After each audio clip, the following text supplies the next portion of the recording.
kulikuwa na chama cha siasa ambacho kiliona kwamba chenyewe kikisema lazima vyama vingine vya siasa vifate.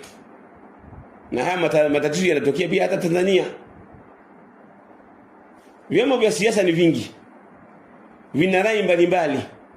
Kinatokea chama kimoja cha siasa kinataka kikisema jambo lazima Watanzania wote wafate, na lazima vyama vingine vya siasa vifate. Kwa maana kama vile kile chama kinawalazimisha wenye vyama wengine wafate sera zao, wakati kila chama kina sera zake. Na wanataka wailazimishe serikali ifate sera zake. Serikali nayo inasema kwamba hapana, na sisi tunatambua mambo, mna akili na sisi tuna akili. Tunapanga mambo na nyinyi mnapanga mambo. Kama mnataka leteni ushauri, tutausikiliza. Hicho chama kikagoma. Kama mnavyosikia hapa Tanzania kuna watu wanasema kwamba tukinukishe.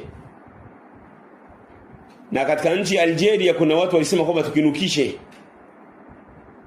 Ikawa sauti kubwa ni ya kwamba kinuke. Ndugu zangu wa Tanzania, kiliponukishwa kikanuka. Watu wakawa wanasikia harufu ya risasi, harufu za makombora, harufu za damu. Watu wakawa wanauana wao kwa wao. Maaskari na wanajeshi wakawa wanataka wairejeshe serikali yao. Lazima serikali irudi. Katika yale mapigano, maaskari na wale maafisa wa serikali walikuwa wakipigana kuirejesha amani, hawakuvaa uniform. Walivaa nguo za kawaida wakiwa wameshikilia silaha. Wanakuja, wanakuta nyumbani kwako, wanakuuliza wewe uko na serikali au uko na waasi? Majibu yote ni machungu, kwa sababu waasi hawana uniform maalum, na serikali wale maafisa ni maaskari, ni wanajeshi, hawana uniform maalum, wote wanafanana. Na wote ni wa Algeria.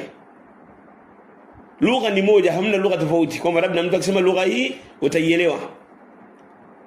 Kwa hiyo ukisema mimi niko na serikali, inawezekana unawaambia waasi kwamba uko na serikali. Ukisema niko na waasi, wanawaambia waasi kwamba mimi niko na serikali. Kwa hiyo hujibu jibu la kusema. Kwa watu waliuawa. Watu waliuawa, ndugu zangu. Watoto, wanawake, wanaume, wazee. Ile amani ilivunjika kwa muda wa siku moja, ilikuja kurejea baada ya miaka 10 ambayo